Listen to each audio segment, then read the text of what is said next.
Lubayan mo na si I Abby. cannot lubayan! I love Abby. I don't care if she's the sister of your friend. Ang kaso, Why can't you understand me? I'm your brother. bahala ka sa buhay mo. Hey, Kuya! Ever since Mom and I came back, you never talked to me. Because I'm just your half-brother? Why do you hate me?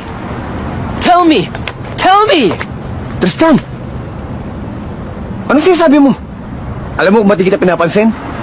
Dahil English ka na English, hindi kita maintindihan.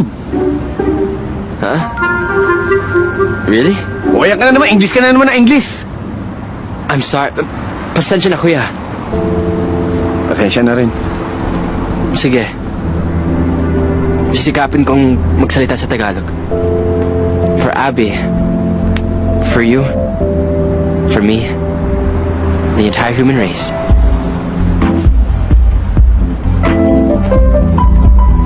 Sigurado ka ba talagang ligaw mo si Abby? Oo. E ano pa magagawa ko kundi suportahan ka?